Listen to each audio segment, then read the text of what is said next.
Hello friends, स्वागत है आप लोगों का एक बार फिर से हमारे यूट्यूब चैनल शेखर मैथ्स वाला पे। आप लोगों को पता होगा कि हमारे चैनल के द्वारा क्लास 10th का मैथ बीजगणित मिशन 2022 90% पार अभी जो हम अपने चैनल के द्वारा चला रहे हैं। आशा करता हूं कि आप इस चैनल को देखकर हमसे काफ़ी लाभान्वित होंगे। तो चलिए हम अपने काम की तरफ बढ़ते हैं। कुछ कारणवश कुछ दिन मैं अपना वीडियो नहीं बना पाया, इसके लिए काफ़ी खेद है। तो चलिए हम आगे देखते हैं। रैखिक समीकरण युग्म, रैखिक समीकरण युग्म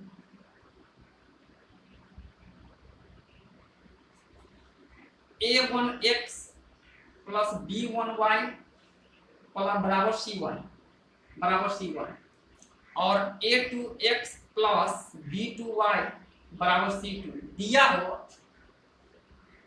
तो यदि a1 बटा a2 बराबर b1 बटा b2 एक दूसरे के बराबर नहीं होता है तो ऐसी स्थिति में दिया गया समीकरण संगत होगा जिसमें एक और केवल एक हल होगा। ऐसे समीकरण को अविरोधी समीकरण कहते हैं।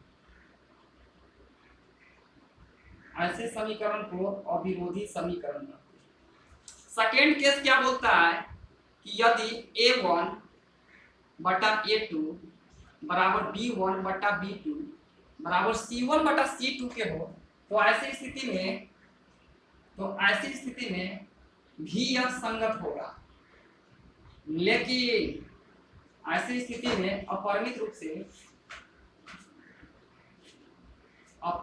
रूप से अनेक हल होंगे।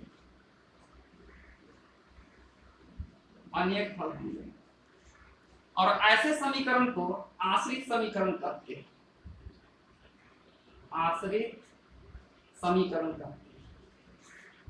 तीसरा कंडीशन क्या है? तीसरा कंडीशन है यदि a1 बटा a2 बराबर b1 बटा b2 नहीं है c1 c2 के बराबर नहीं है तो ऐसी स्थिति में यह असंगत होगा तथा इसमें कोई हल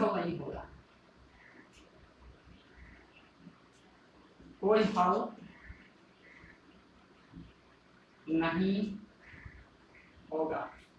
ऐसे समीकरण को विरोधी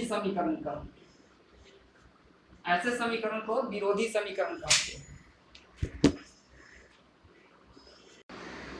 आइए फ्रेंड्स, दूसरा केस देखता हूं।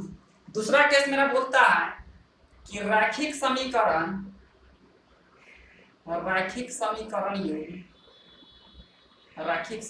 युग्म a1x प्लस b1y बराबर c1 दिया हो तथा a2x प्लस b2y बराबर c2 दिया हो तो ऐसी स्थिति में रैखिक समीकरण युग्म a1x b1y बराबर c1 तथा a2x प्लस b2y बराबर c2 दिया हो तो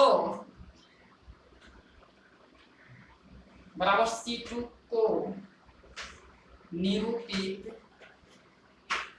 करने वाली रेखाएं। देखिए ऐसी स्थिति में निरूपित रेखाएं में कैसा होगा। यदि a1 बटा a2 बराबर नहीं है b1 बटा b2 के तो ऐसी स्थिति में ये जो रेखाएं होंगी वो प्रतिच्छेदी होंगी।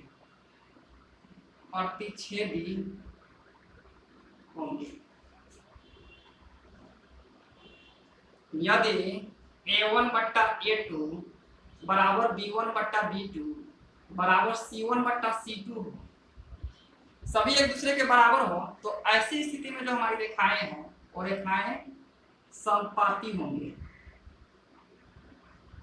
समपाती होंगे। और यदि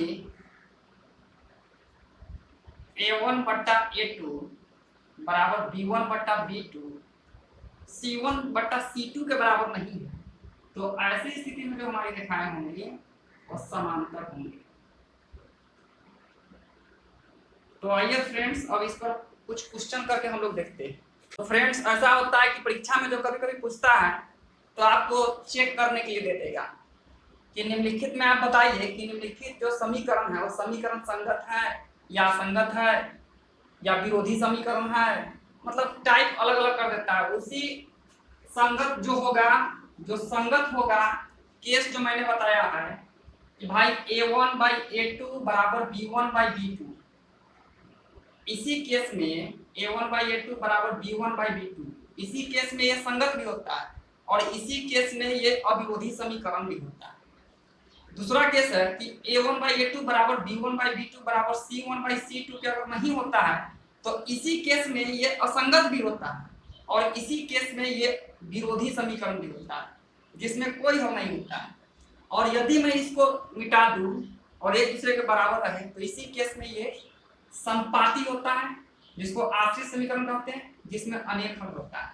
तो आपको समपाती भी पूछ सकता है, विरोधी भी पूछ सकता है, या संगत भी पूछ सकता है, असंगत भी पूछ सकता है। तो सबसे पहले जो हमको काम करना है, यहाँ पर जो क्वेश्चन बोला जा रहा है वो बोला जा रहा है कि A1/A2 बराबर B1/B2 और C1/C2 के अनुपात की तुलना करके ज्ञात करें कि निम्नांकित रैखिक समीकरण युग्म संगत है या असंगत। हमको संगत चेक करना है। तो संगत का जो हमने स्थिति बताया और संगत जो है सो दो स्थिति में, फर्स्ट जो है सो पहला बराबर दूसरा नहीं होना चाहिए और सेकेंड एक दूसरे के सभी बराबर होने चाहिए। तो इसको सबसे पहले मैं चेक करता हूँ। ये जो फर्स्ट, इसमें 3 क्वेश्चन हमारे पास है, 3 क्वेश्चन में मैं 2 क्वेश्चन को बनाऊंगा, एक बटा वाला बनाऊंगा और एक विदाउट बटा वाला बनाऊंगा। तो सबसे पहले मैं क्वेश्चन नंबर 1 उठाकर रखता हूँ। 3/2x + 5/3y बराबर 7, ये दिए हुआ है, इसको मैं मान लिया समीकरण 1। फिर जो दूसरा दिए हुआ है वो है 9x - 10y बराबर 14, समीकरण इसको मैंने 2 मान लिया। अब इसमें हमको करना क्या है, मान लेंगे कि A1 बराबर 3/2, वेरिएबल लेकर नहीं आना है, वेरिएबल को खत्म कर देंगे। A1 बराबर 3/2, B1 बराबर 5/3 और C1 बराबर हो गया 7 और A2 बराबर हो गया मेरा 9, B2 बराबर हो गया मेरा 10 माइनस का 10 और C2 बराबर हो गया मेरा 14। सबसे पहले जो मेरा क्वेश्चन है वो इस ढंग के ढांचा पर मैंने चेक किया था कि A1/A2 बराबर B1/B2 बराबर C1/C2। अब इसको मैं लेकर बिठा देता हूँ कि A1 के जगह पर 3/2 बटा का A/2, यानी A/2 का A2 का मान है मेरा 9, इसको मैं नीचे लेके आ गया क्योंकि A/2 जो है सो मेरा नीचे है, बराबर B1 बराबर है मेरा 5/3 बटा में B2, भाग में फिर पलटेगा तो ये नीचे आ जाएगा, तो B2 का वैल्यू है मेरा -3 बराबर C1 है मेरा 7 और C2 है मेरा 14। अब इसको मैं देखता हूँ, 3 तिहाई 9, 1/6 पहला मान आया बराबर 5 दूना 10 यानी -2 बटा, इस माइनस को मैंने ऊपर रख दिया, -2 बटा सॉरी ये हो जाएगा मेरा 1, 3 दूना -6, एक पॉजिटिव दूसरा नेगेटिव, यानी एक दूसरे के बराबर नहीं है। तो ऐसी स्थिति में मैंने बताया था कि ऐसी स्थिति में जो मेरा समीकरण होगा वो संगत होगा। तो मैं लिखूंगा चूंकि या लिखिए इसीलिए दिया गया समीकरण युग्म संगत। क्वेश्चन नंबर 1 तो मैंने दिखाया, क्वेश्चन नंबर दूसरा मैं दिखाता हूं कि सेकेंड क्वेश्चन आप कैसे बनाएंगे। सेम काम करना है, माना कि A1 बराबर मेरा 2, B1 बराबर -3, C1 बराबर हो गया मेरा 8। दूसरा समीकरण से मैं A2 निकालूंगा। A2 बराबर हो गया मेरा 4, B2 हो गया मेरा -6 और C2 बराबर हो गया 9। फिर वही प्रश्न में आप चले आइए कि A1 A2 बराबर B1 बाई B2 बराबर C1 बाई C2। मैंने तीनों लाइन से बराबर किया। अब यही हमको दिखाएगा कि भाई कौन किसके बराबर है और कौन किसके बराबर नहीं है। तो A1 2 और A2 4, B1 -3 और B2 -6, C1 8 और C2 9। ये माइनस से माइनस खत्म, 3 दूना 6, 2 दूना 4, ये हो रहा है मेरा 1/2 बराबर 1/2 बराबर 8/9 के नहीं हो रहा है। मतलब ये दो बराबर और तीसरा बराबर नहीं होता है। तो मैं आपको कंडीशन बताया हूं कि A1/A2 अब B1/B2 बराबर हो, लेकिन B1/B2 C1/C2 के बराबर नहीं हो। तो ऐसे कंडीशन में ये असंगत का होता है। तो मैं इसको लिखूंगा, इसीलिए दिया गया समीकरण युग्म असंगत है। अगर हल की संख्या पूछे जिसका कोई हल नहीं होंगे, ऐसे समीकरण में कोई हल नहीं होते हैं। ये आपका सेकंड क्वेश्चन रहा। इसी पर आधारित आपको एक क्वेश्चन अवश्य रहेगा जिसका आप लोग बढ़िया से प्रैक्टिस कर लीजिए।